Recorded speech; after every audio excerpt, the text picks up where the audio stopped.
Welcome again to another episode of Unscripted Synergy. I'm your host, Noxy, and today we dive into a very important skill that is at the center of human connections, leadership, and entrepreneurship. That's none other than communication.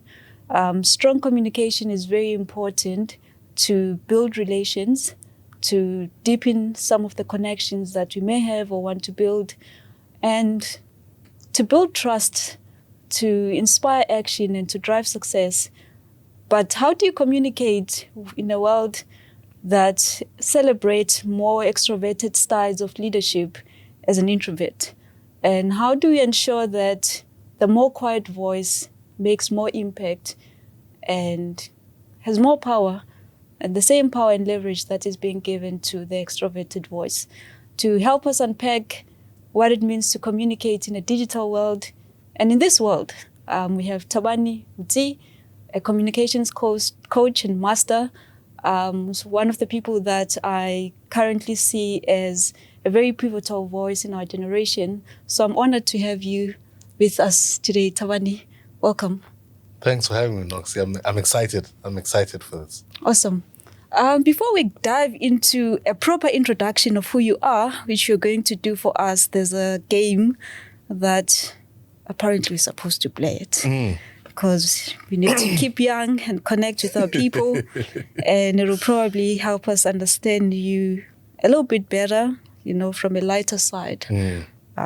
So I'll ask a question and you respond with the first word that comes to your mind, or a phrase, very short phrase. Yep.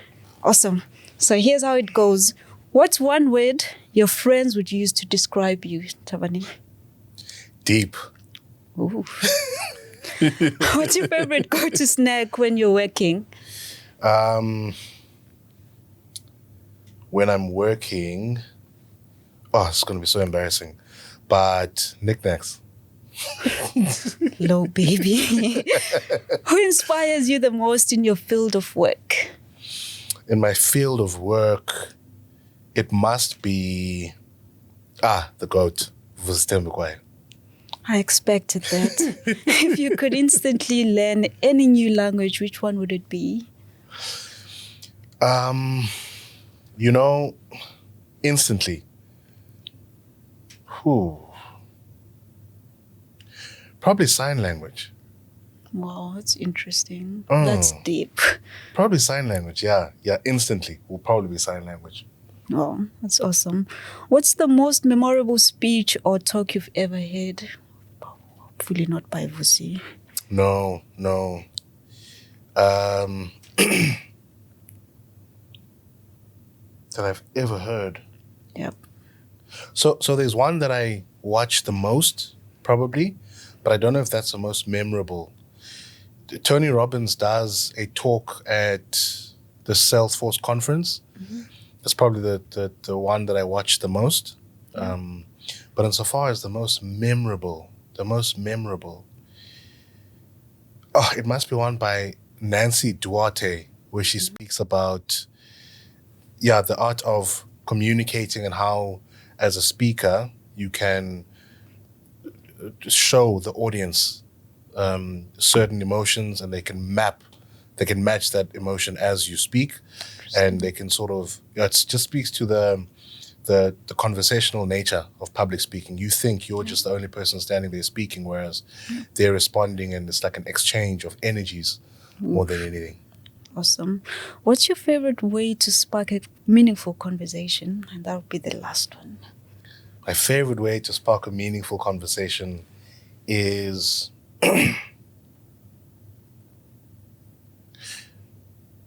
perhaps to ask the uncomfortable question.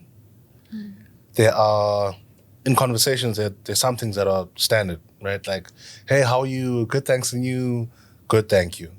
And what I'll do is then say, hey, like, how are you? How are things going?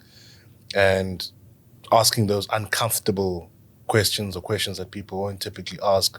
So if someone says, I'm a bit tired, then I'll drill in. I'll say more. Or what do you mean by that? Or that's interesting. So I guess being more curious, asking more questions, and leaning more on the things that aren't typically asked. Yeah. 2 uncomfortable questions that my little brother used to ask visitors during dinner. The first one, when the visitor comes in, is like, when are you leaving? I think that's an uncomfortable question. I'm not too sure can help him build a connection and a meaningful conversation. The second one was, so what do you do for a living? Honestly. And he was only 5 or 6 at the time. I was about to ask, how old was he when he was asking these? He was really young, and most people would be a little bit uncomfortable, like, what kind of a kid ask me what I do for a living? Oh, man. Yeah. But coming from a 5-year-old, that's intriguing. Like, you can't not engage that, right? You might sit and be like, what is that? Well, except that based on your answer, I will decide to speak to you, not speak to you again. I see. So he likes measuring. Yep. He's like, when are you leaving? How long do you have you here for? And then what do you do? For me to know how I'm going to use the time that you're going to be with us? Exactly. What's your value proposition? I also want to engage accordingly. Pragmatic. Yeah, Good awesome. Man. Awesome. Thabani, just a nice segue into our conversation would obviously be for you to introduce yourself. I must say that I feel a little bit under pressure having a communications coach in the podcast. Almost feels like I invited a principal into my class, keeps on saying, Noxy, the way you did this and that is not how we should do it. So I'll give you an opportunity to introduce yourself. Yeah. And maybe from how you introduce yourself, my future guest, as well as myself, will learn how to best do this and how we can use, these opportunities, because it's not just in podcast, but it's basically every space where we are constantly inundated with the need and the opportunity to introduce ourselves to people. And a lot of people find it very hard to navigate that space. So who's Thabani? So Thabani is a communication coach, as you'd mentioned.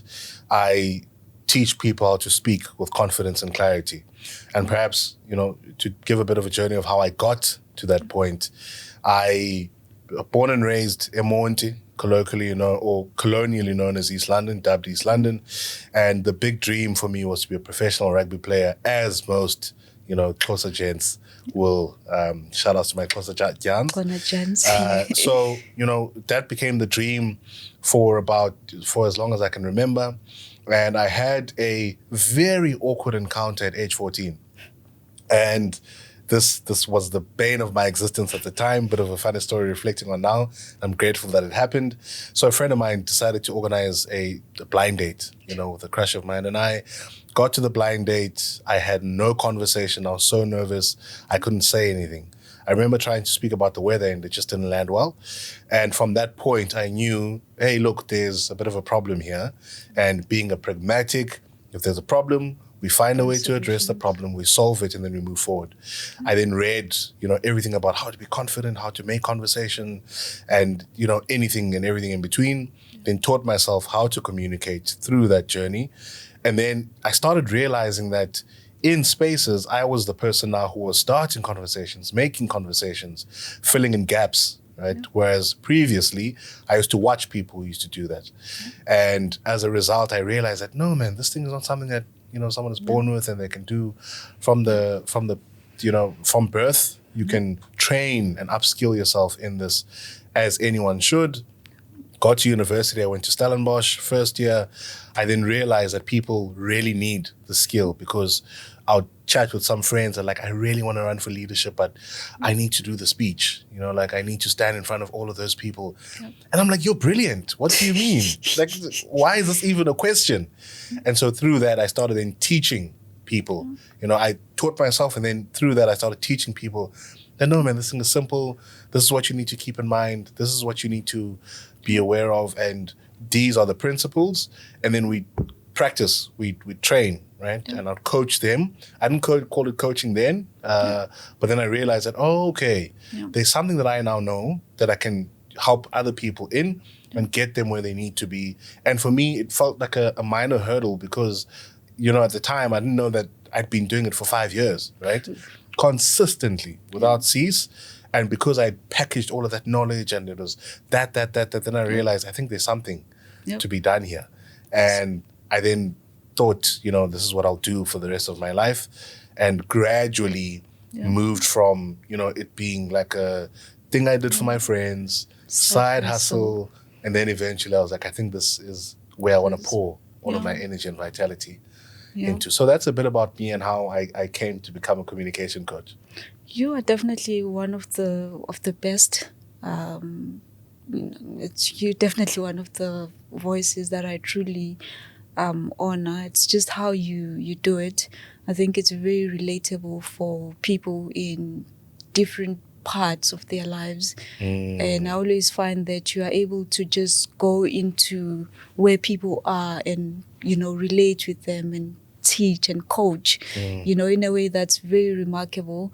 I'm usually, by the way, I am fascinated by the fact that you are also a Rhodes Scholar. I have immense respect for people who are Rhodes Scholars, because I think it has produced one of the, I don't know if it has produced or they have a way of curating some of the best minds in the game, or it's a bit of both. So I really appreciate that.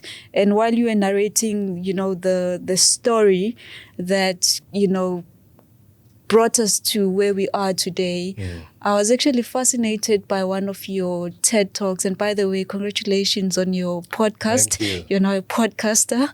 I'm excited. Celebrate you, and I'm definitely tuned, and I'm one of your supporters. But I was quite fascinated by how in that TED Talk you were able to tell, I think you were telling 3 stories in one story. And I thought that was fascinating, how you were moving between sharing the story of the blind date and going into your university and what was happening there, and drawing from some of the lessons that were happening that side, and now drawing a parallel to where you were. I thought that was one amazing way of storytelling. And I'm definitely tuned, because I just love how you communicate. And one of the things that I found to be very fascinating, and probably a bit of a similarity with you, is your fascination. I'm no longer sure if it's still a burning fascination with, the informal sector. I know that you've tried to do something in the informal sector, and how you can create tools and solutions for empowering people in that sector of the economy. I find that to be fascinating, because that's the space I know very well. But otherwise, welcome again, Thabani. I'm truly privileged and truly honored to have you today.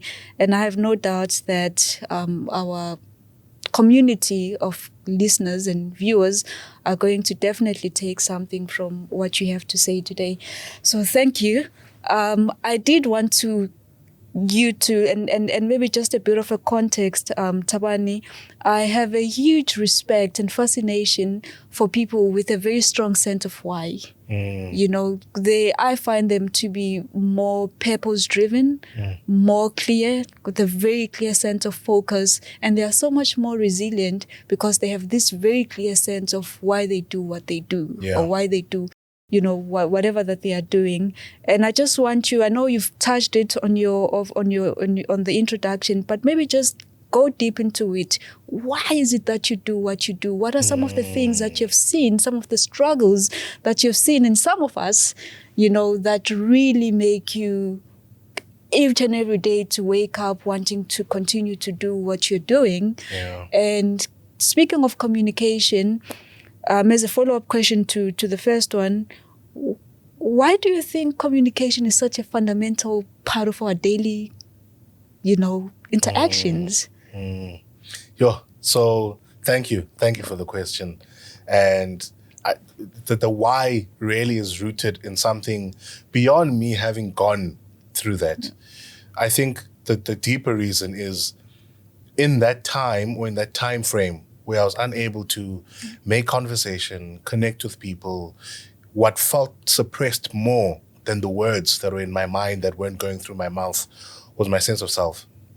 I felt like I can't be myself in this moment, either because I'm too nervous, or there's something about this environment that makes me feel somewhat like I don't belong, or I'm not supposed to be here, or unsafe for some other reason. And I think for me, that's what my why is deeply rooted in. I always involve myself, even beyond the communication stuff. I always want to involve myself in things that can enable people to become more of who they are, that so they can become themselves, right? There isn't a single blessing bigger than being able to be yourself. Yep. That, like, if I think about a life well lived, I think about a life where you can be your full self. And again, I'm not saying that, you know, if I see someone, I'm like, ooh, those shoes are ugly. I'm not saying now I'm going to say, hey, your shoes are ugly. And then I can, you know, say I'm being myself and I'm being authentic. You know, all is kind, clear, but to be able to be yourself without feeling like you need to suppress over long periods of time. Yes, sure, perhaps suppression has its place in certain instances, but if you feel like you're suppressing your entire being just to belong, to fit in, I think for me, that really irks and agitates me. It irked and agitated me in my life because beyond that little moment where, you know, I was trying to talk to my crush and connect with her, I started realizing that this is not the only place where this thing exists. There are other aspects of my life that I wish I had said something. You know, there are things that happen that I feel like, that's so unfair. But I'm like, why am I not saying anything? Why am I not picking my hand up? Am I a people pleaser? Do I let things slide? Do I really care?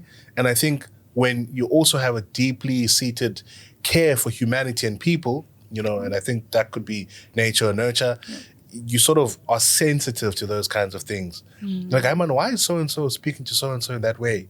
And you sit there and you're like, how do I call this out? Or how do I call that person in and engage and have a conversation with them to let them know that, no, man, I'm sensing something, without riling them up, without being antagonistic. How do I communicate those deep convictions that I have?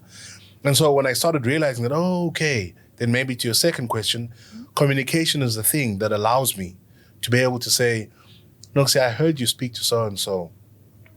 There was something about it that was, for me, it seemed a bit off, and then being curious and having that conversation. Approaching a conversation where I'm made to feel uncomfortable, for instance. Whether I sense something, how do I articulate that? And having the ability to communicate gives you that. And perhaps, you know, one last thing is we tend to think that communication, or when you speak about communication, we're speaking about how do you speak. But the reality is 80% of it is how do you listen? How do you take things in? How do you make sense of things? How do you then approach, based on what you've gotten given, how do you approach it and either ask questions or have conversations, be they uncomfortable or comfortable? How do you move forward and communicate, you know, your experience of those things? So I think for me, to reiterate, the deep why is just because I think it's important for people to be themselves. And I want to contribute to be a conduit to that, because that's what communication has done in my life. And I think communication is foundational in allowing us to be ourselves, in allowing us to articulate our thoughts, our ideas, and our convictions. Sure. Sounds really great, Thabani. You know, and it's just a follow-up question based on what you were saying now. Do you think that as people and humanity in general, we have an inclination to build our identities around some of the things that we struggle with? You know, just the example that you made, that typically acted in a rude way and you're like, this is who I am. And you think that's authentic.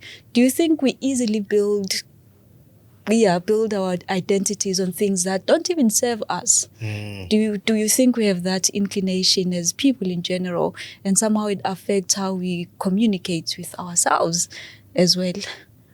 Yeah, look, I do think we tend to find isolated instances and we attach ourselves to those, or our identity to those. I don't remember who said this, but someone said it's important that how you view yourself is not based on an event and is not based on a specific situation. So, I'll give an example of something that I'll typically hear a lot of my students say. Yo, Thabani, I'm just so bad at public speaking. Like, you put me in front of an audience and I just crumble. I shake, I sweat, and like I forget what to say. And like, just, I'm so bad. It's just and I don't know how to help it. And then I say, okay, that's interesting. How many times have you spoken in public? They're like, yo, I don't speak in public often because I'm so bad at it. But just give me an estimate. Probably 3-4 times. And I'm like, 3-4 times in 20 plus years. You've done this thing 3 and 4 times and you've already decided that you're so bad at it. What if I told you that I've had more than 20 performances similar to what you're saying? True. But I think I'm a brilliant public speaker. So again, because those moments or those situations are so tough and they're so crippling, you then it's easier to attach your identity to it.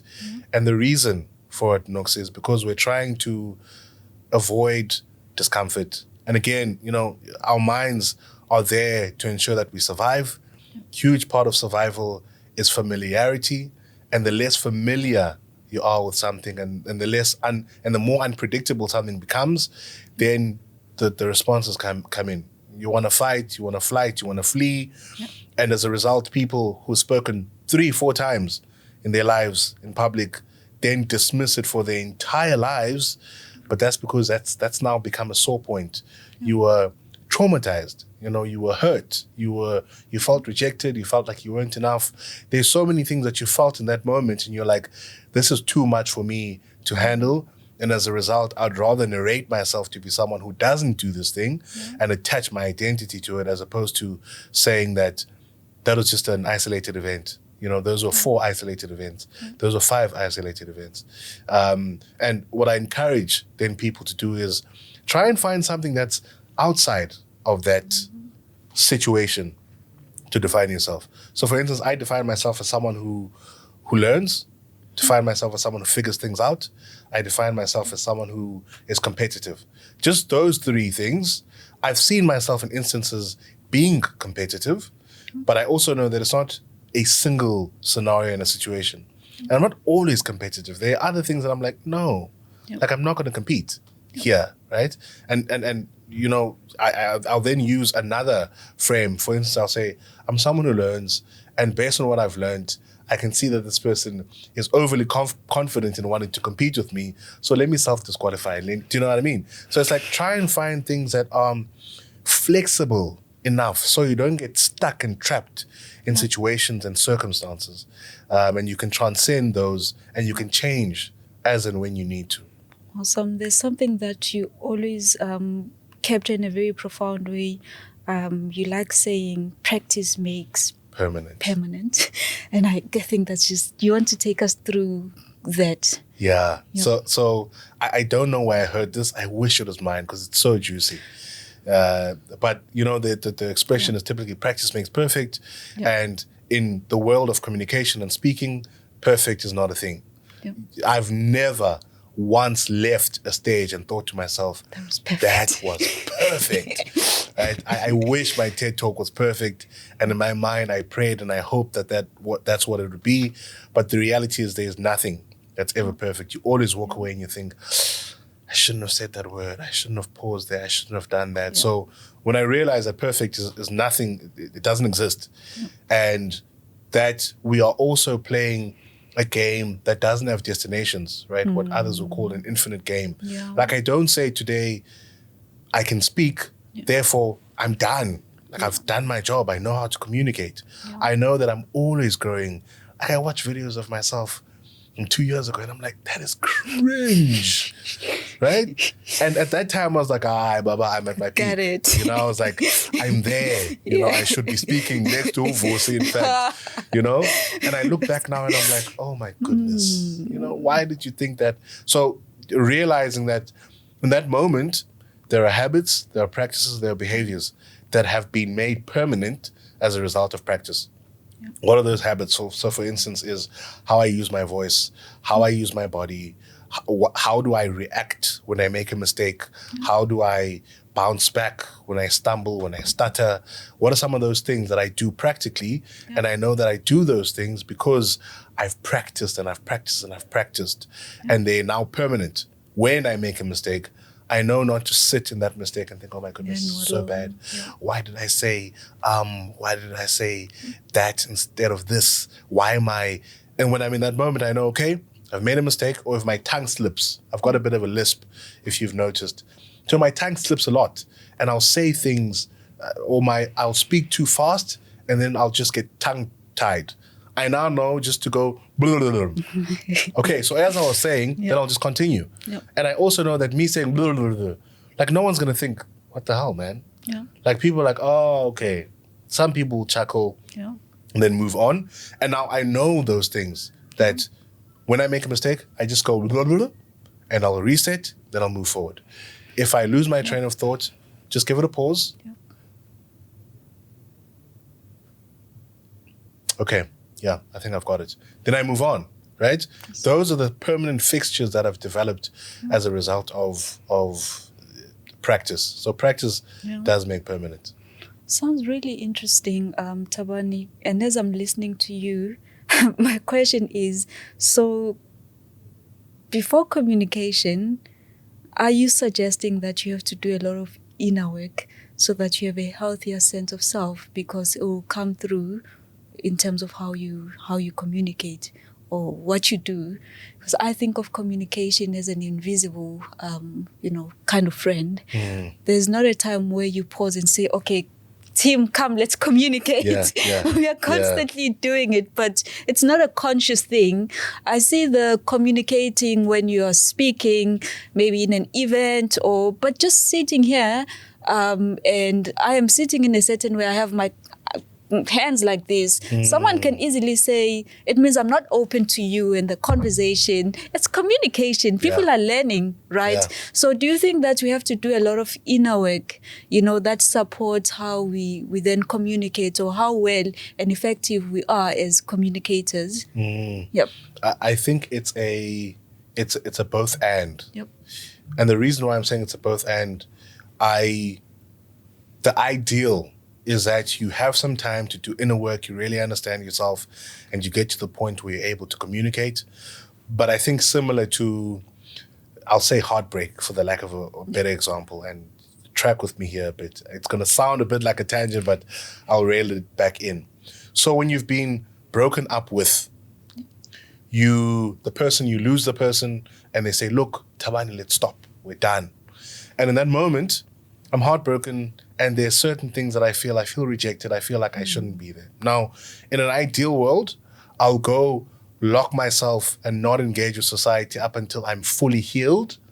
And then I'll come back into the world and I'll engage with humans normally after that heartbreak. But life continues after the heartbreak, right? And you sort of have to do both a healing and doing, right? So you're both healing and you're being healthy. It's like it's a continuum. There's no, this comes before the one, because after you think that you've done the work, and I've done this in the past, I'm like, okay, I'm over her, we're done, I'm good, I'm comfortable. And then you see the person, then it feels like you're starting, And I'm like, it's been 3 months. Like, what's wrong with you? It feels like you're starting from point one. And the reality is, when you see the person, because you thought you'd done all of this work, you'd gotten yourself into a perfect setting, it now introduces a new element. And then you need to track back, and you might even go further back than you actually were. And then let's say you start getting into the game again, right? You meet other people. You thought you'd done all of the work. I'm perfect. I've now worked on my things. You meet someone and they like, here's a mirror. See yourself, see your flaws, see all of these. And again, it feels like you're moving back. So I give this analogy to say, you can't say I'm going to do the work and then communicate, right? Because the reality is, it's a both and. You need to say, I'm uncomfortable with speaking in public, for instance, or I'm uncomfortable with raising my hand up if people ask for contribution, or I'm uncomfortable disagreeing with people. You can't say, I'm now going to go read books and, go to communication coaching and prepare myself so that when I'm in the situation, I execute perfectly. Yep. You need to do both. Yep. You read an article, you read a book, you watch a video, you implement. If you want to become a better public speaker, read a book and go speak. Yeah. Because it's from that speaking, I'm like, oh, okay, it's clear that I've gotten this concept. Let me now go back and sharpen this. Because it's actually through doing that you become better. And it's through that doing that you know what to work on. Yeah. So you can say you're doing personal work and you're working on yourself, and there are limiting beliefs that are blocking you from doing this thing. And you're not aware of them because you're not putting that which you're learning and upskilling yourself into practice. Yep. It's only when you put it in practice, you start realizing, oh, I'm comfortable speaking with people. I'm only uncomfortable when I'm talking to a head or a boss or someone who is in the organization superior to me and so far as a hierarchy. Then you ask yourself, what is it about figures of authority that make me show up like that? Yeah. Then that's something for you to work on. Yeah. But had you decided to, I'm going to work on myself, and then you get to that point and you still get stuck, then you can feel like you're going in a loop and you're not improving. Yeah. Or you become a soccer spectator. I've always found that they have a unique ability to study the game, but because they are constantly in the habit of studying the game and they are not in it, they either think they know too much or they know how they would have moved. And somehow I think it paralyzes them because then if you're then thrown into it, you're like completely stuck, but you have this exaggerated sense of ability just because you're constantly studying, but you're not actively involved in the game. So I take that. 100%. And I love that phrase because you can get stuck in the loop because it feels like progress. Yeah. I see this with myself with podcasting. Like I'll listen to podcasts about business, go-to-market strategy, scaling. Like theoretically, I can tell you how to scale a business, right? But I'm busy trying to scale mine, and I'm like, why the principles, right? And you'd hear someone speak about something, you're like, oh yeah, then, you need to make sure that you set a culture. After you set a culture, you make sure you enforce the vision, you reiterate. You're able to regurgitate the stuff, and when you hear someone giving business advice and speaking on it, you're being able to predict what they're going to say or feeling like I've heard this before. You feel the sense of, no. And you think you've got the illusion that you're moving forward. Yeah. But you've theoretically moved forward. And practice has a weird way of just, it eats theory for breakfast. The groundwork and being on the field and being on stage can make you feel like you know nothing on communication. I totally agree.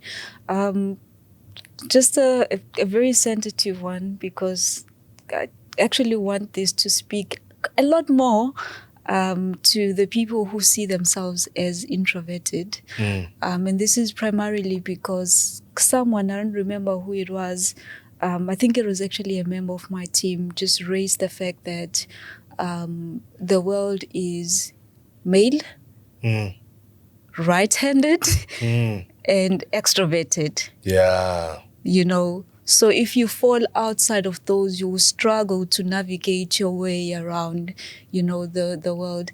And I've often seen that people who are introverted sometimes find it very hard to communicate in a world that expects you to be extroverted. Yeah. And sometimes they even get overlooked for leadership positions and management positions or opportunities in general because they keep to themselves. They are,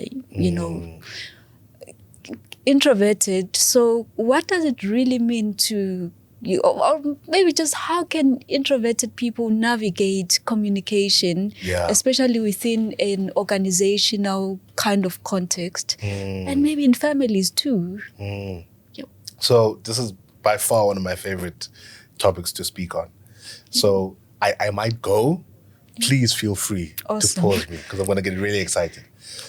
So introversion, let's maybe start by defining the difference between an introvert and an extrovert as the papers, say it and the research says it. So research frames being introverted and extroverted merely as a means through which you get energized. Ne? So, and I'm sure a lot of people have heard this before, that the difference between an introvert and an extrovert is that an introvert gets energized by sitting alone, being in isolation, and an extrovert gets energized by being with people and being around in social circles. So, for all intents and purposes, being introverted or extroverted just speaks to, where does your battery get charged? Yes. Is it indoors or is it outdoors? That's all it speaks to, no? Where your battery gets charged. So I often argue with this point that I'm an introvert, by the way. As a fully charged introvert, I can speak up a storm as a fully charged introvert. As a fully charged introvert, I can speak in front of 20,000 people if I'm fully charged. You know, because I come here, my battery's at 100%, and as I speak, it'll be depleted, sure, but I'm fully charged, so I'm able to do that. So, you know, communication and the ability to communicate has nothing to do with my battery, for all intents and purposes. And I want to give you a high five. And as an extrovert, you can come into a social setting with a battery of 0, and then as you're there, your battery then gets charged by speaking to people, hearing people talk, listening, and talking yourself. Now, this just speaks to, where does your battery get charged, not your ability to communicate. Now, the unfortunate part is, so that's the nature part of it, right? This is who you are, this is what you're born into, whether by, you know, where you were raised or your DNA, which it can happen. It then dictates, how does your battery get charged. Then when we move from that, there's then the nurture part of it. Now, let's take me as an introvert, for instance. I grew up in a family that's got 3 siblings, but, you know, in my culture, family is not just the people you live with at home, it's the whole community. Right? My cousins live just a walk away. So meeting up with family was something that happened frequently in my upbringing. So now, if you imagine how I'm socialized and how I grow up, I'm in a space often where I'm surrounded with people all the time. And also there's an affirmation that being around people and being able to speak when you're around people is something that should be applauded. But now as an introvert, I don't get time to charge. I don't get time to be isolated. So I'm constantly showing up to spaces on a 50%, on a 30%, on a 20%. So I'm compromised already when I show up into the social space. So because I'm compromised, I try and, let's say, micro isolate. While the conversation is happening, while there's noise, I'm like, let me charge a bit, man. So let me maybe go sit in a corner, or let me keep quiet and just watch. Let me not say anything because I'm busy trying to charge. And while I'm busy trying to charge, of course, you know, either the narrative or how I interpret myself or how I understand myself then becomes, when I'm around people, I tend to be quiet. And then I also developed the narrative that I'm so uncomfortable around people. I don't like being around people because I'm showing up there on a 20% battery and it goes fast. You know, when I'm there, my battery gets depleted. So because I'm there, I'm quiet, I'm uncomfortable because I'm compromised, my battery is low. And then I over the years, then start narrating myself as, I don't speak a lot. I just observe. I'm the quiet guy. I'm a behind the scenes kind of person. I don't like being in the spotlight. There are people Tandi who like the spotlight, who love the spotlight. But what Thabo and Tandi are doing, they're just charging their batteries as well. Right? So the more they contribute, then their batteries get charged. So imagine I come in at a 20, my battery is decreasing. Utandi comes in at a 20, the battery increases. So I'm sitting at a place where I'm sitting at a 20, Utandi is sitting at a 100, and it's 100 green, and she's continuing to charge, and I'm watching her charge and charge and charge, and then my self-story becomes, I don't like speaking. I'm shy. I'm introverted. I'm to myself. I don't like people. I don't like social spaces. Whereas when you flip that over and say, how do I as an introvert show up as my best self? One, I need to be charged. And I need to be up for whatever it is that I need to do. And then there's the competence side. Now, if you look at the extrovert and the introvert, and we think of competence as you doing something, getting feedback for it, and then tweaking and and fixing the areas where you lack, or the areas where you falter. The introvert doesn't get the opportunity to do this at the family gathering because they're at a 20%. They're already trying, they're on battery saver mode. Extrovert is getting feedback. Yeah, you're so funny. You're so interesting. Because they're busy charging. And as a result, they continue doing the things that they're getting affirmed and getting feedback from and getting positive affirmation from. Yep. And as an introvert, you do get positive affirmation. It might not be direct, but positive affirmation sometimes sounds like, Thabani, we don't expect you to contribute here because you're always quiet, you know? Or how? And then why are you now all of a sudden talking? You don't quiet. Speak much. Just know your place. So, do you know what I mean? So we then develop into these social structures where, because you're always quiet, the expectation is for you to be quiet, and you also want to be consistent with who you think you are and who people say you are. So there's just this loop, this vicious cycle, this vicious loop, which is why when people change environment, so someone moves from their small town, they go to university and they're like, I'm going to start a brand new version of myself. And then they start understanding themselves, they come into themselves, they realize, actually, if I was, the whole day socializing with people, I need to take a day off just to be by myself, just to think, just to isolate. And then I'll come back the following day refreshed. The more you then understand your body, people then say, yeah, I used to think I was an introvert, but actually I'm now extrovert. I'm like, you're still an introvert. You just now know how to better take care of yourself. So that's sort of how extroverts then get the benefit of getting that feedback because they're charging in public. And introvert don't get that benefit. That's just one scenario of how you can be socialized to being someone who is unable to communicate because you're an introvert. And an extrovert can be, sort of given the easy run. Or they get the added benefit because they're charging in public. And so that's introversion and extroversion. So with introverts, please stop saying you can't communicate because you're shy. You're incompetent. Oof. Is what the truth is. That's a hard one to swallow. You're incompetent, which is fine. Incompetence can be solved, right? You don't... It's not a personality. Exactly. It's not a permanent fixture. You don't... no child comes out of the womb being able to speak. And no child comes out of the womb saying, Molweni, or hey everyone, you get taught how to speak. A newborn child is incompetent. So am I allowed to look into the camera and say, you're not introverted, you are incompetent? You're not introverted. Stop blaming introvertism. You're not introverted, you're incompetent. Right? And the minute you start admitting that actually I'm an incompetent communicator, then you move forward. Then the next question is, okay, how do I become a competent communicator?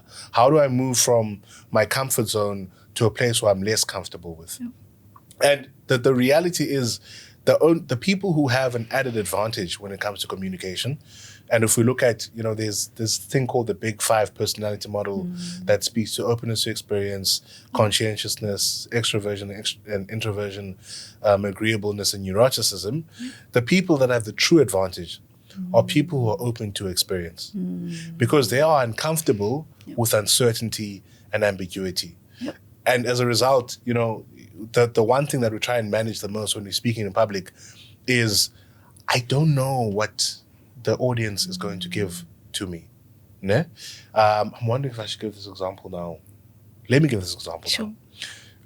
Let's say I say to you, I'm going to give you the task to speak to a room full of 70 people. 70?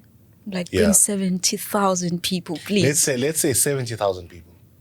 What are your initial thoughts and feelings there?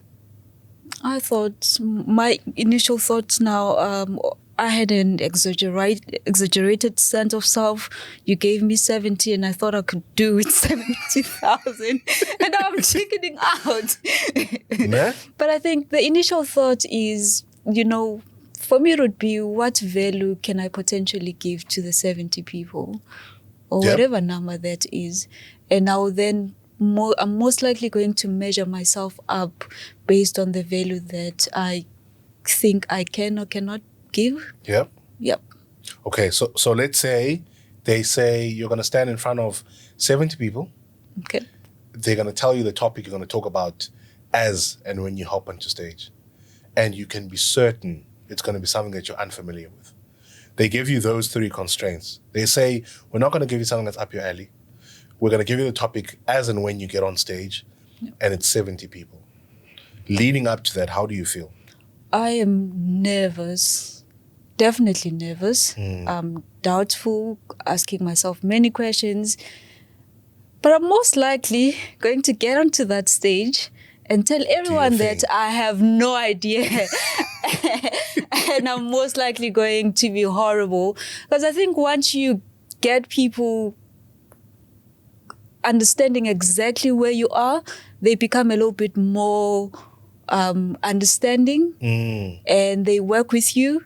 And maybe you just use a question back to the audience and you get feedback from them because they feel like they're also doing it with you. Yeah. They also didn't know that you were going to ask them a question, and they respond from that place of certainty, and there's a connection. And I think people will then accept and receive anything from that point. That would be my approach. But it would be it's very hard. And you'd be nervous. Yeah, I would be very nervous. Yeah. What if I told you those 70 people are family members, they're friends, their loved ones? What happens to your nerves then? Do they increase? Do they decrease? Do they stay the same? If my mom is in the audience, it would be the same. Okay. Let's remove your mom. It would be much better. Nah? Better than just speaking to a bunch of strangers. And, yeah. So we've changed the number. The number remains the same. Yeah. The constraints are the same. We've changed the people that are in there from strangers to being family members. By the way, isn't it interesting that you thought it was going to be strangers? Because you immediately thought that it's going to be 70 strangers. I don't regard my family as people, man. But I definitely understand where you're going with that. Yeah. So then what I'm trying to highlight here is that when you're speaking to a group of 70 strangers versus when you're speaking to a group of 70 people that you're familiar with, the nerves significantly decrease. And the only thing that changes there, Noxy, is when of the 70 people, Uncle Sipho says, "I'm gonna get off that stage." You know, you're like, it's Uncle Sipho just being drunk, Uncle Sipho. Yeah. Nothing to be surprised. That is predictable behavior coming from him. You said you didn't want your mom in the audience, but you've got a perceived, you think you can predict what your mom's gonna say, how she's gonna respond. So in your mind, when you're speaking to family, you think that I can predict how everyone in this room is going to behave. You know, Uncle Sipho's gonna be Uncle Sipho, my mom's gonna be my mom, my little brother's gonna do his little brother things. So whatever gets thrown at you, you already feel like you can predict. And as a result of feeling like you can predict it, you're like, there's nothing to be nervous about here. I know these people. I might not know the topic, and I might be surprised on the day of, but I know these people. Now, if I added another element saying, you're actually not going to be surprised on the day, you're going to speak about something that you're very comfortable with. Your nerves, again, significantly decrease because you're comfortable with the topic, and it's something that you're probably passionate about and you want to speak about. So those things then decrease, right? Your nervousness. Now, in a room full of strangers where the opposite, room full of strangers, you're being surprised about the topic, you're being told as and when you hop onto stage, your nerves have increased because you can't predict any of the behavior. If one of those audience members says, "Man, get off that stage," you don't know that person. Yeah. My experience may be a little bit different, or how I make sense of my experience. I'm always nervous. I have team meetings every day, twice a day, and more meetings every day, and I'll still be nervous about the very same meeting. And for me, the nerves are always a very good sign that I take what I do seriously. I'm not casual about what I'm doing. So it's not the nerves that are so negative and so overwhelming that they paralyze me, but it's the kind of nerves that say, I'm doing what I need to be doing, And I don't want to be presumptuous about, the results, because I know these people, I know what I'm doing. I've done it for, many years, but because it's something that I'm passionate about, I take those nerves as an affirmation that you actually take what you do seriously. Yeah. And the nerves never go away. Yeah. I've been doing this for 15 plus years and I still get nervous when I'm about to communicate. And it's exactly that. It's the reverence for the thing that you're about to do. You realize that this is not just something that is willy-nilly. You're not, pouring water into a glass. You're not brushing your teeth. You're not, this is something important. And I think it's important that you always take that in consideration, particularly if you're going to be communicating with people, an audience of people, because those people have afforded you their time, their energy, their attention. And I think that's something that should be taken seriously. So the nerves never go away. I'd be concerned if the nerves went away, because it means that you think you've arrived and you don't need to be nervous for something. You don't give that thing the reverence that it deserves. And I think to the point that you've just made now, that the danger is not seeing things as they are. Being overly nervous and thinking that if I say once, then they're going to throw potatoes at me, they're going to throw tomatoes at me, they're going to boo me off stage. That too is not helpful. Right? It actually, it's more harmful than it is helpful. So you always want to see things as they are. If you are, for instance, going to be presenting at let's say I'm pitching my business to investors. I'm not going to get there and say, how's it, Oaks? How are you feeling? Do you want me to start at slide 15 or slide 2? It doesn't matter. You're ready to write the check. Yeah, I'm like, where's the check? I'm going to give that thing the reverence that it deserves. I'm also not going to approach my friends and say, okay, good evening, friends. I think let's commence this evening by having some beverages, warm or cold, to your choosing, and then we'll proceed to have a conversation about how the week was. And we're going to take 15 minutes to have that conversation. Post that conversation, we'll take questions and answers right at the tail end of the commentary, and then we'll commence into watching a game of rugby. They won't forgive you. You know what I mean? They'll be sitting there like, what? Bridgerton, what is this? So you always want to see things and treat situations as they are. I'm careful of not saying, because people also say, I think I care too much. How do you speak so confidently? It sounds like you don't care. I'm like, never make that mistake. I never not care. But I know that this context is befitting for this kind of communication, and that context is befitting for that kind of communication. Yeah. Very interesting.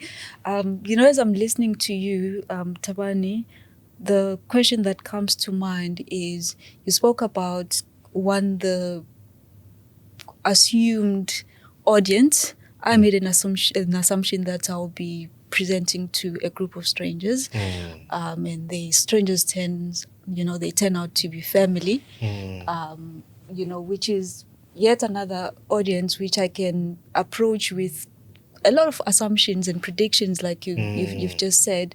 What about an environment? Because I seem to think, based on what you've been saying, that the environment plays a very critical role in how people communicate. Yeah. The comfort of presenting to family members is, I believe, maybe because the environment that has been created there feels a little bit more safe 100%. Than pitching or speaking to strangers. So now going back to the organizational side of dealing and navigating the space as an introvert, which you've already demystified in a very eloquent way. But what is it about the environment itself and the ecosystem that we build for everyone to thrive? Because one, as bad as it is that people are building their existence and person around how you recharge, as an example, the reality is that those people are amongst us. We are those people, we work with such people. So how do we build ecosystems and build the right kind of environment that can support those people who recharge differently from us, and they formed identities around how they recharge.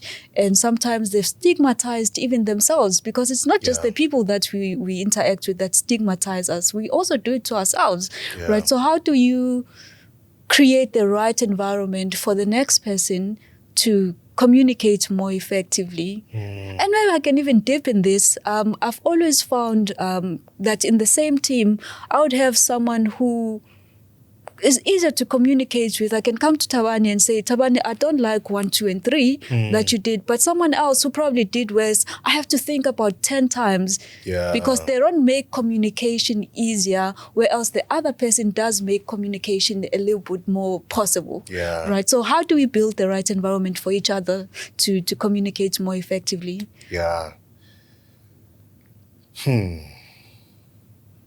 So let me maybe first speak to the introverts and tell them that they've got the added advantage of, because of your life experience and the cycle we spoke about earlier, the added advantage you have, and if most introverts I'll speak to will resonate with this, introverts will tend to be more observant.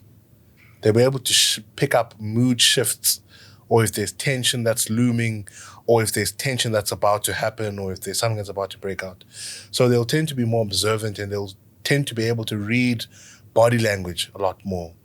Because of that cycle we spoke about, you're in a position often where you're watching people interact and engage and communicate. So you have that as an advantage, because if we're to say introvert, extrovert, and again, look, these are blanket statements, but the introvert is oftentimes highly likely to be able to see when I've said something that now makes you uncomfortable. They'll pick up those micro. So you've got that as an advantage, in that you're able to communicate more effectively because you know a lot more about how people engage and interact. That's the first advantage.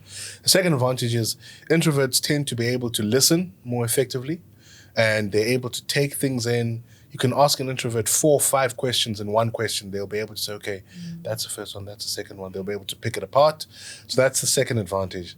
And then the third advantage that an introvert has is that they also provide themselves time, typically, to reflect, to think. You'll tend to find that, and again, I don't want to bash extroverts here as though they willy-nilly live life not reflecting.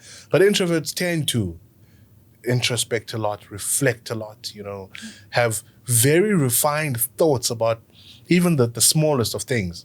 So because of those advantages, you'll be able to communicate more effectively if you get competent at the thing. So I just quickly want to get that out, that if you take care of the competence side of things, you're going to be an absolute rock star. How do we create environments where we don't prioritize only extroverts, we don't prioritize only right-handed people? And let me also throw in another one in there. How do you create environments where we don't prioritize or give attention or clout or voices to people with a certain accent, right? Which is something I've noted in many spaces. You'll hear 2 different people with 2 different accents, and you'll hear, but half we here said the exact same thing. But because this one's got a bit of a twang, the accent makes it feel or sound like what they're saying is more important.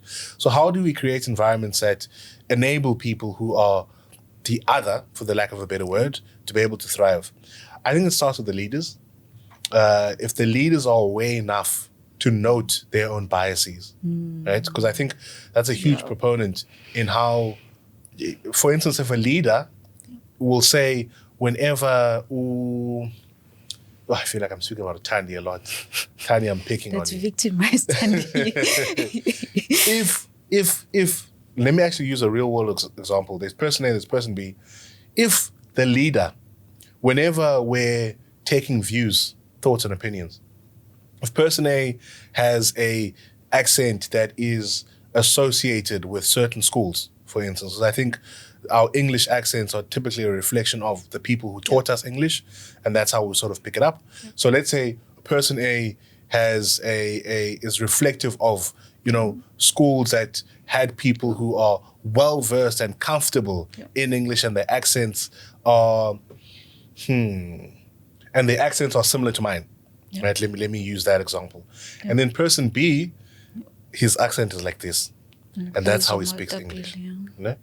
And you as our leader, Nox, when you ask questions, Ubafo here says, no, Nox, I think we should do A, B, C. And Thabani says, yeah, it's a very interesting point Ubafo is raising, but Nox, I think we should do B, C, and A.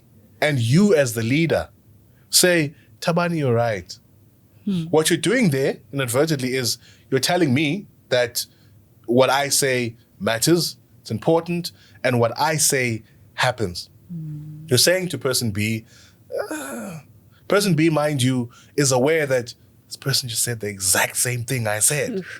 Why is it that when they say it, they get listened to, but when I say it, I don't get listened to? Naturally, they're going to look at what is different between this person and me. They'll note that, oh, okay, it's this twang. So now because I don't have a twang, what I say doesn't matter or it doesn't get listened to. So they get stuck in that cycle. So then they say less. And because they say less, the other person says more. And as a result, you've now as a leader created a cycle that shouldn't be created. So I think that's the first thing. Leaders really need to be aware about what voices they give, sort of a platform to, and how attentively they listen to people and how they separate things. And which means they too need to be competent at being able to listen for the essence of what someone is saying. Someone might not be able to say it in eloquent English. They might not be able to say it in a certain accent. They might not be able to say it in so many words, but the essence of it might be exactly what the other person is saying. So I think there needs to be an awareness insofar as those things. And these things span across several aspects of communication. As a leader, try not just listen to the loud voices. Don't listen to Thabani is going to say, okay, everyone, this is what I think. I think let's do that. Also try and listen to the person who'll say, sorry, I'm not sure B makes sense. Then I say, what do you mean B doesn't make sense? Right? As a leader, you need to be able to say, okay, there's a power dynamic that's happening here based on volume of voice. So how do I raise this person's volume, not literally, but how do I say to the loud Thabani, okay, Thabani, I've heard your point, but I really want to listen to what's being said here, right? You need to be, as a leader, aware of the people that are sitting at the back like this in the meetings.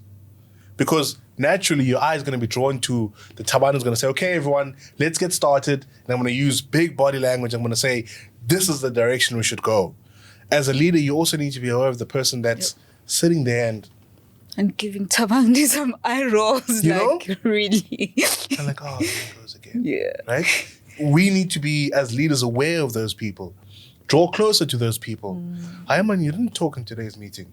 Saying, okay, what's up? What are your thoughts? I didn't get to hear your thoughts, right? Some of these conversations could be had in private, because at times, you don't want to put the person on the spot. Then now they feel like everyone is looking at them. What are your thoughts? I'm interested in hearing your thoughts. Oh, okay. Then you quickly realize, oh, no, man, there's a lot here. There's a lot that this person has to contribute. Then you ask yourself as the leader, how can I elevate this person's voice? How can I bring this person's idea to the fore? If they're uncomfortable speaking in the wider forum, does this look like me having a conversation with them about something before the meeting and me raising those thoughts and giving clear attribution to that person in that public forum? So how can I raise that person's voice?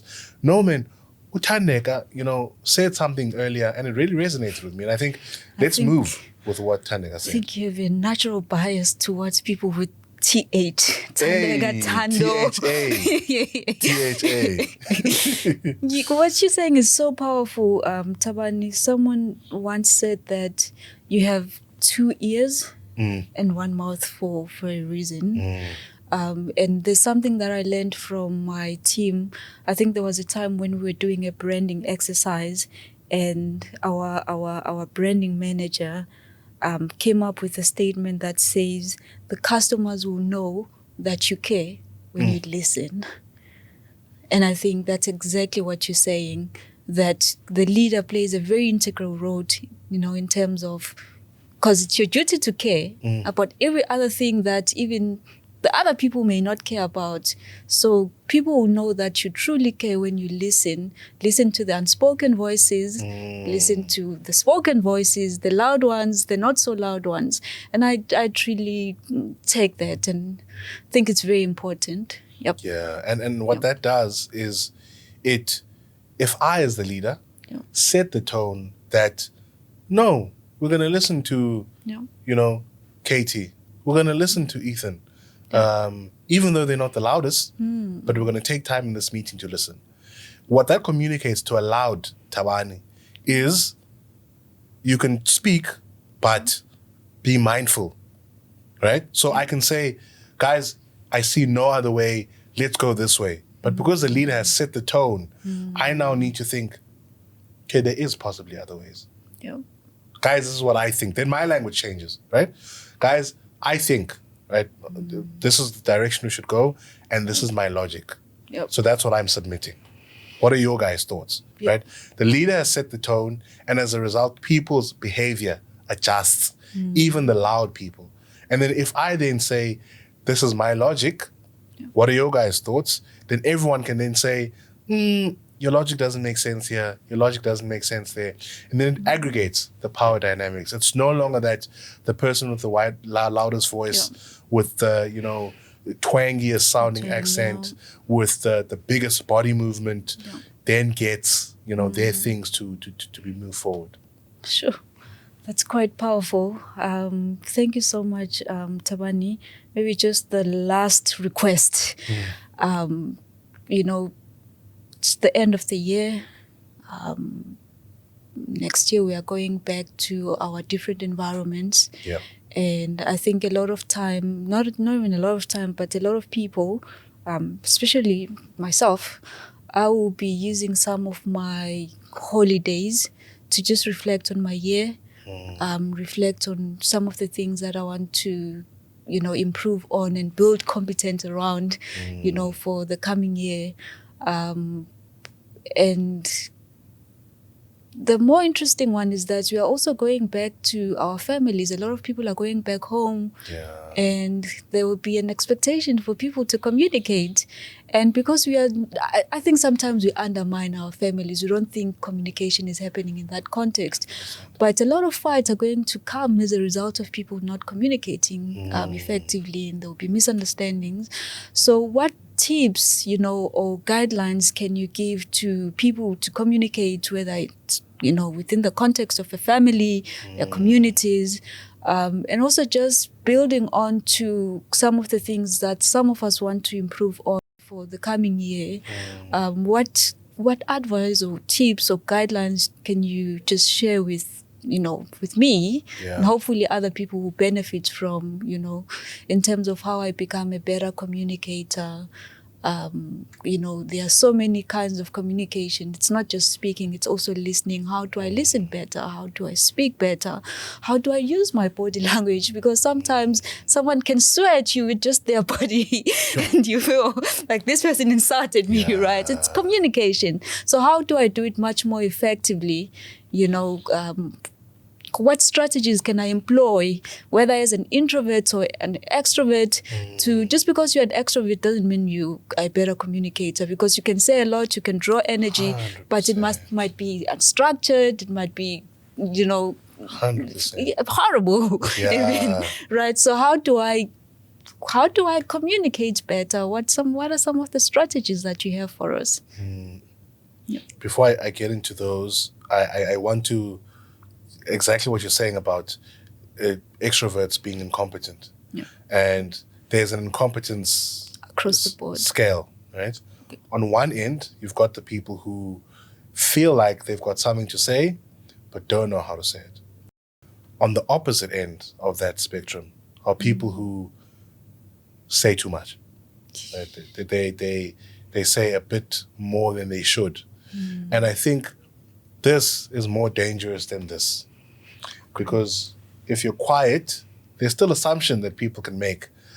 Maybe there's pondering, maybe there's wisdom in there, maybe you're being deliberate, maybe you're being intentional. But here, Baba, you play all of your cards because you're here. Then people know everything about, what you have to say, what you think. And they then feel like they can predict what you're going to say. So even if Thabani doesn't speak, we know what Thabani is going to say. Right? And whenever Thabani speaks, he always says the same thing.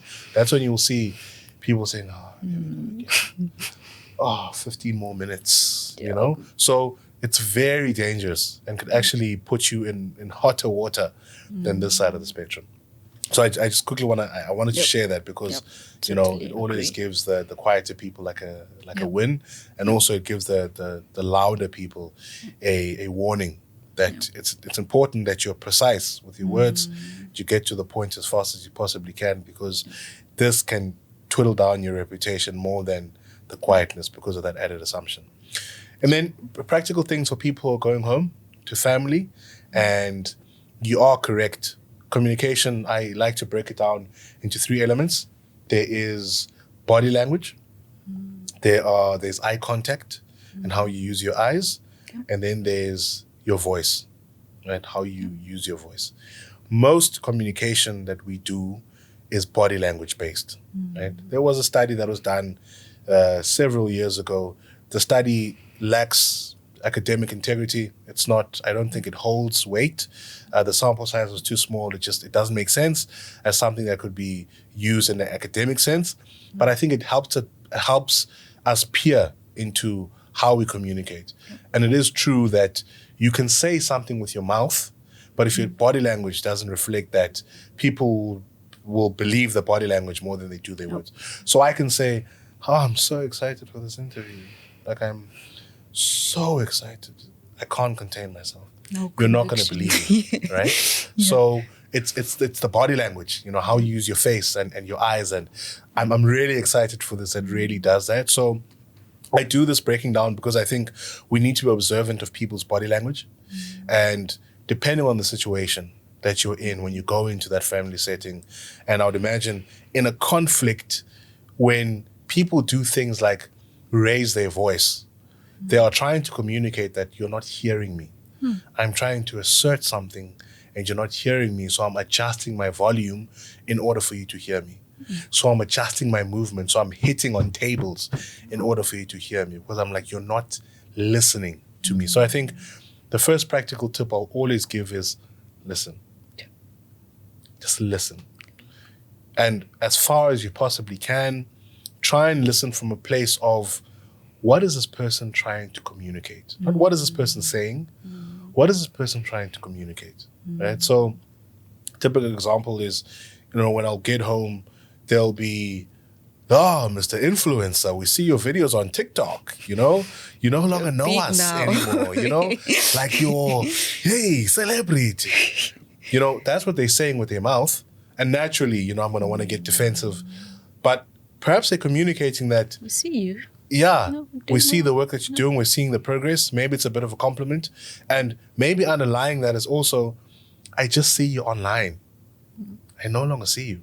We're no longer in communication as we used to. It feels like you are removed from our lived reality, what we used to be. So there's a mourning that I'm doing in this moment, but how I'm communicating it, as though I'm ridiculing you, right? Then if I sit there and I listen, what is this person trying to communicate? Then I can ask some questions, right? Yeah. Oh, do you follow the page? Yeah, I know, I see all of your videos, Chief. I even post on my social media, I post on my WhatsApp status. Oh, okay. Hey, man, I haven't seen those. When last did we speak?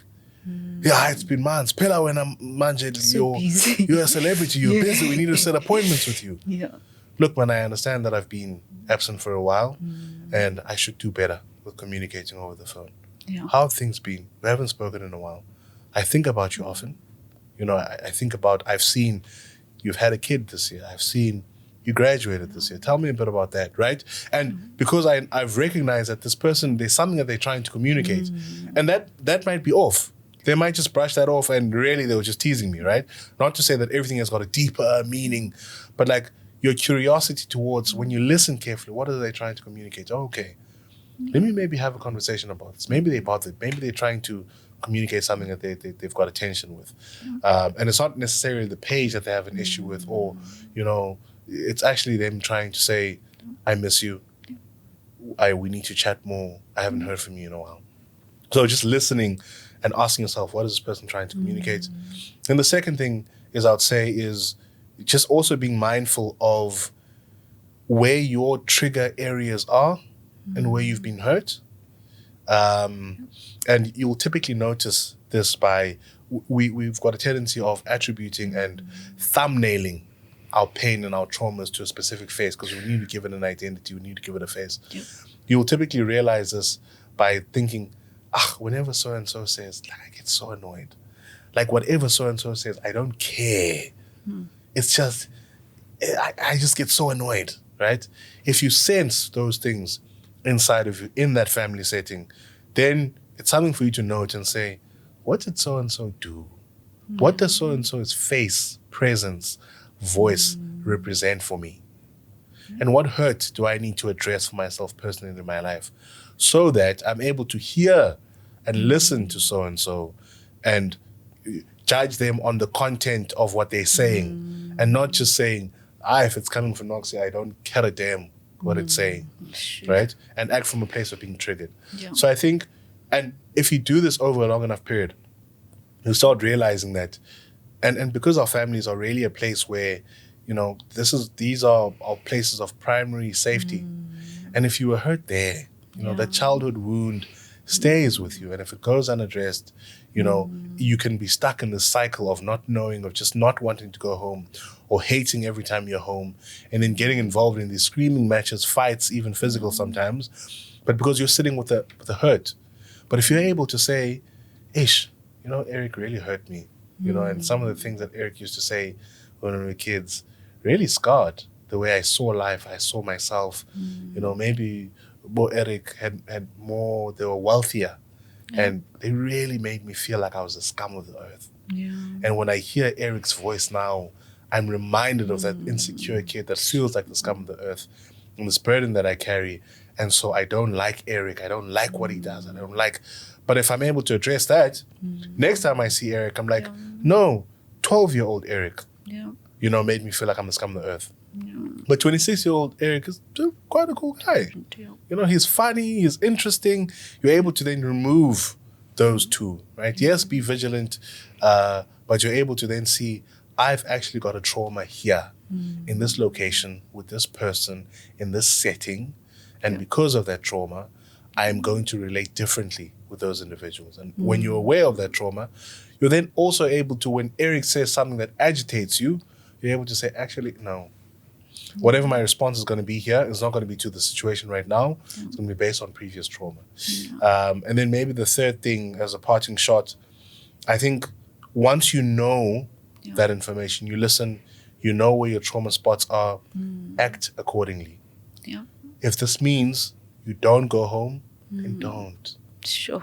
If this means that your wound is still too fragile, it's still too raw for you to interface with that one uncle that did this hideous thing that the family doesn't talk about, and you can't stand to be around them, then don't go home. Act accordingly. Because if you are going to go home, you're just going to, it's like a wound, right? It's like a sore.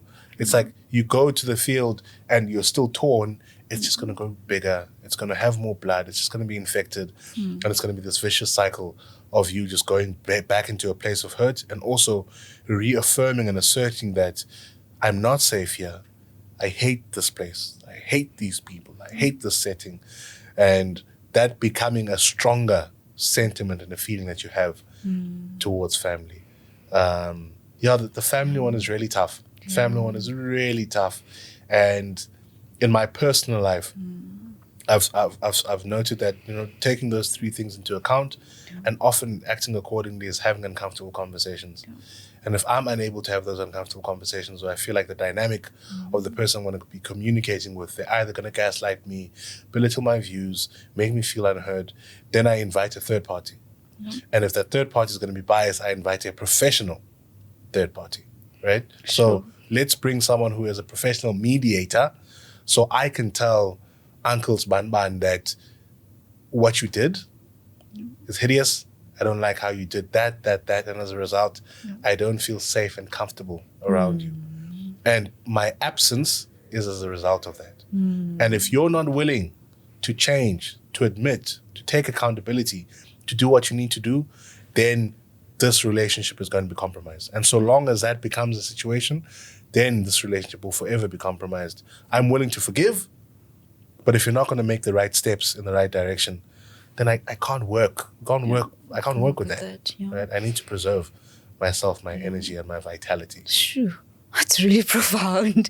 Thank you so much, Thabani. Just an English lesson. My mom and a few other older people have struggled, and they truly struggle with the word gaslighting. So maybe just a bit of an English language, because there will be a lot of that where the younger generation will be accusing or telling or sharing with the older generation that they feel gaslighted by them, and they will not understand what they mean. You know, so what is gaslighting? I also generally find that there are multiple, or it's used in so many contexts that sometimes it loses its meaning and it becomes confusing. What is gaslighting? So let me maybe forewarn that I'm not going to give the dictionary definition of it. My understanding of gaslighting and what I've read and what I've experienced is it's removing someone's reality, right? Or disputing something that someone feels like is a lived reality. So let me maybe give a practical example, then I'll give the definition. So if I say, hey, it's cold in here. It is cold. And you say, how? Hey, boo, you're sweating. What do you mean it's cold? And I'm like, no, like I'm really feeling cold. And you're like, yeah, sure, like it's not hot, but like cold, Thabani. Come on. Then I sit and I think, is it cold? Am I crazy? Yeah, like am I feeling things? Oh, maybe it's. Then I start attributing that thing to something I'm imagining or I'm seeing, and they call it gaslighting because they say like it's a slow burn over time. It's not you saying, Thabani, you are crazy. It's not cold. As a matter of fact, it's hot. That's why you're sweating. You're saying, you're putting a seed of doubt. Like, are you sure? Right? And how this shows up in the family context, someone will, for instance, come back from varsity and or from wherever they're coming from, like whether a different city or a different town or different context. They'll come home and let's say they're tired. They're really exhausted. And the parents expect you to show up in a certain way, and you let them know, I'm actually tired, guys. I've had a long year. I can't. And then the parents then say, yeah, no, Danam, you're tired. But Pela, we can't sleep the whole day. You know? Like we can't. Sure, we understand that university is tough or work is tough, but you're not the first person to work. We work on a 9-to-5 basis. We've been working all of these years, and not once have you seen us in bed the whole time. But you can sleep. It's fine. You know, we understand. And just sowing those seeds of doubt, and you sit there and you're like, hey, am I tired? Am I wrong for being tired? Am I over-exaggerating this? Am I imagining this? And you can imagine, right? You can imagine some people come when you've moved away from home. You come into yourself, you learn things about yourself, and you find out you grew up in an abusive household. And you try and have those conversations that, look, I've had some sessions, I've found some stuff, and I'm actually deeply traumatized with the way I was raised, you know, with how parents relate to discipline. And then your parents then start telling you about, you think we were abusive. You should have seen how we grew up, right? Like, we gave you a roof over your shoulder. You went to school. We bought you stuff. Like, what are you complaining about, right? But maybe you kids, you know, you therapy kids, you know, this generation, you know, maybe you're not as strong as, you know, the older generation. And we understand that on times of different things change, right? That is a form of gaslighting because your parent is not saying, you're imagining the fact that you grew up in an abusive household. Your lived reality is actually false. You know, we didn't hit you. We didn't verbally abuse you. We didn't manipulate you. We didn't emotionally abuse you. You're fine. Look at yourself. You turned out perfectly. They're not saying that. But in not so many words, they're sowing the seed that no, there's no abuse here. Question your own existence, Yeah, your then own you start sanity, thinking, question everything. am I entitled? Am I soft? Am I judgmental? Am I judgmental? You know? Yeah, and they can throw things like religion in. So yeah, gaslighting is when you are being told in not so many words that you're imagining things. This is not real. You're seeing things, you're hearing things. And whatever you're seeing is not valid. True. Your reality, your lived reality is invalid. And stop that thing. You know? Like stop talking about yourself or us like that. And typically it's from a place of self-preservation from the person who is gaslighting. So it's a manipulative tactic to try and absolve themselves of any wrongdoing or any harm inflicted. And they're putting all of the responsibility on you, but not explicitly. And the result of successful gaslighting, that the person that's been gaslit then feels like they're wrong, they're seeing things, they're imagining things, and actually they're the one that needs help as opposed to the other person. And the reality is it's always, it's somewhere in the middle, right? It's, and that's just how life works. We interact, we hurt each other, and it's always somewhere in the middle. There's your lived reality, there's their lived reality. And if an open and honest conversation and a curious conversation is had, if the parent, as opposed to saying, you abused, how? If they say, I hear you, what informs what you're saying?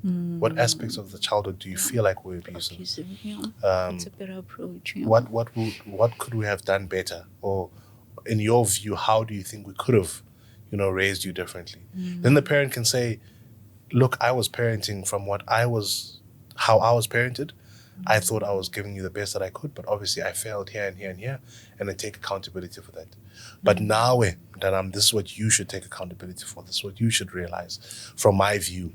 And then having that exchange over a long period of time, there's more alignment with those situations. Yeah. But it takes time, and it takes honesty and curiosity. That's very deep. No wonder your friends describe you as deep. That's really deep and very helpful, because I know it's a huge area of confusion for a lot of people who are much older. Yeah. And I also think that, and sometimes to your point, I think because we are not so good at communication, we want to have the bigger conversation without the smaller conversations 100%. That allow us to get to the bigger kind of conversations. And I think that's why it's very important for us to build competence build a competence around communication, because it's so important. It's such a pivotal skill that we need to to build, and we need to roll our sleeves and learn how to communicate 100%. Much more efficiently. And just the last thing, one of the reasons why I removed my mom from the audience was because she tends to have, an expectation for excellence, an expectation that you show up as your full self and you'll be prepared. Yeah. So she doesn't really have a huge locus of tolerance for ill-prepared people who don't deliver, and they're entrusted with, responsibilities or opportunities, and they don't really deliver.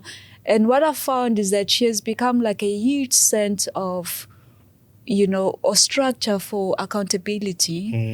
And that's the only reason why I was removing her. And maybe to that, how do we build those areas of accountability for each other, so that if I want to truly improve and build that competence around communication, I have someone else. I have Thabani who will keep me accountable, and maybe I'll get a call from you saying, Noxy, you're still not doing your introductions very well. You need to improve. And this is where you were, and this is where you are right now. How do we build that around ourselves so that we have people who are constantly keeping us accountable to that cause, because it's a very important one. I love what you're saying about your mom, and I'm curious about a lot of things. But but let me maybe ask the question.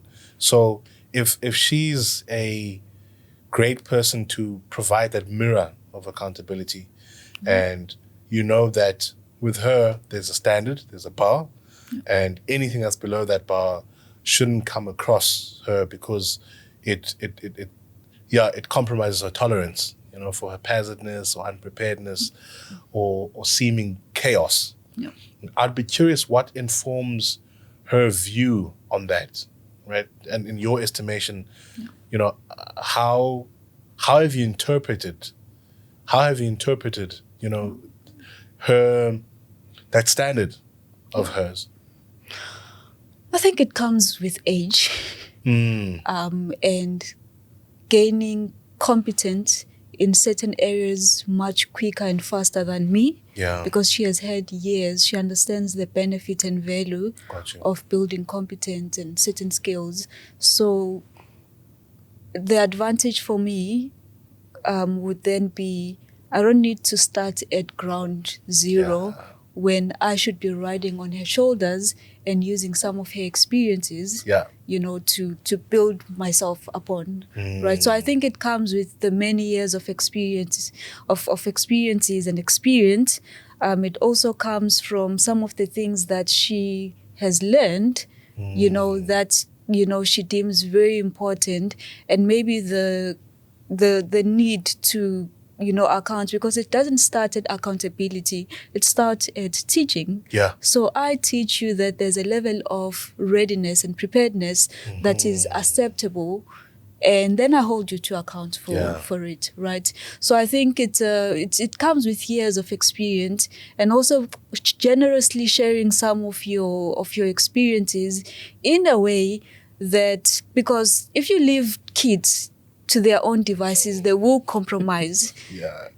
So I think it comes from that fact that I will not allow you to compromise. I'll allow you to learn, and I will enforce, for your own benefit. And I truly treasure that. I always tell people that, and some people find it very strange because that's not their experience. But as a CEO of a company, Thabani, I've always been more accountable to her than to the board, because she's the one that's going to call me and say, where are you sitting with your target? Right? And I think I would rather take that as a much more stern and strong, accountability structure than the board, because it's there every time. I can't run away. I can't schedule meetings. If she desires to call me and she puts it in that conversation, I have to account.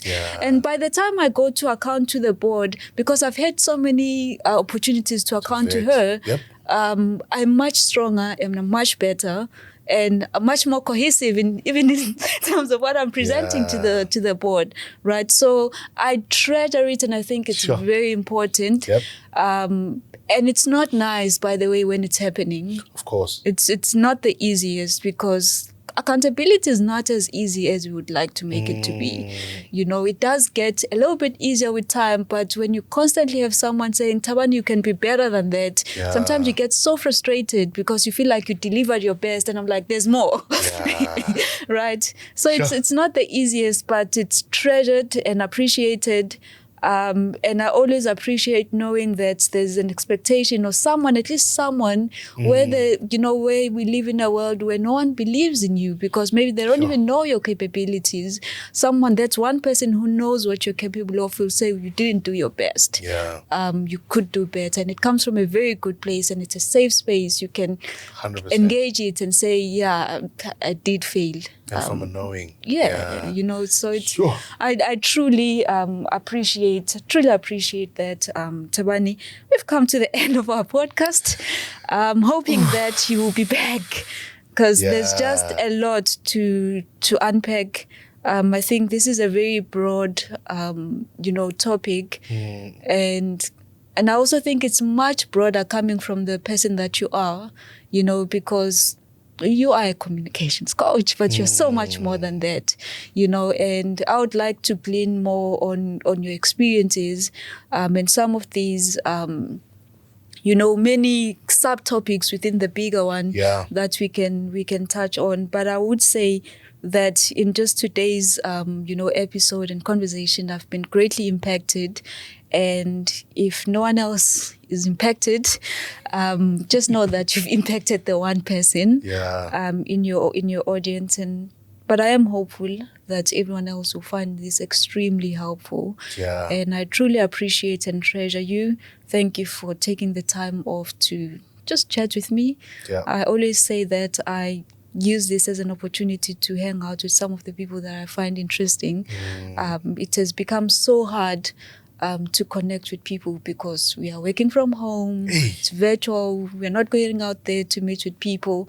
So this is my selfish way as well to just find people I find interesting and just chill with them and have a conversation, and hope that other people will find the conversations just as impactful as I find them. So thank you so much, Thabani. I wish you all the best again with your podcast and everything else that you're doing. Sure. Thank you so much, Noxy. And thank you for having me. Thank you for entrusting me with the privilege of being able to serve your audience. Thank you. Truly believe people will be served. And if you don't feel served, then watch it again. I'm kidding. But thank you. And I think, there's still an open tab around the accountability bit. And I want to close that tab and say, you've answered that question precisely with how you framed what your mom does, right? You need someone who's going to be a place of safety, because improving in anything, especially communication, is a very vulnerable thing that always twiddles down to who you are and the things you say to yourself about yourself when you're by yourself. The thing that goes in the way of us being able to communicate effectively is the fact that when I'm by myself, I'm calling myself a loser. When I'm by myself, I'm calling myself all sorts of names. You're stupid, you're not smart enough. And for someone to hold me accountable for those things, this needs to be someone I'm comfortable with insofar as relaying that, look, my limiting belief is that I'm not smart enough. And so if I show up like this, be a bit gentle. And if I show up like that, they know that it's an excuse. But if and I always establish that with, my students. I'll say, hey, this is going to be a deep journey. If you really want to get the best of this, I'm not a therapist, I'm not a psychologist, but you're going to have those conversations about what are you saying to yourself about yourself when you're by yourself. And when those things come up, just say, we'll use a safe word. Then I'll know, okay, I'm not going to push now. And you're able to sense that. And in those journeys, you quickly get a sense of, okay, now you're getting stuck because of something that's deeply internal. Now you're just getting stuck because, you're being lazy. Getting stuck because you're a bit uncomfortable. You're getting stuck because you quickly learn these as a coach. And it's always that. It's always that. The things that you went through, either in your childhood or as you grew up, those, don't want to call them traumas, but those life-altering experiences that change how you view yourself in the world and people around you that need to be addressed. And the minute you get a view of those, you're able to see them when they come up and you're able to fight through them.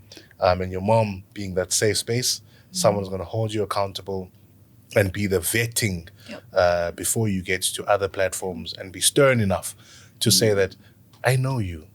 This is not you. I know there's another version of you. Zol is important. And people tend to make the mistake of thinking that it's almost like a support system. They think that everyone that I'm willing to support is always also willing to support me, you know?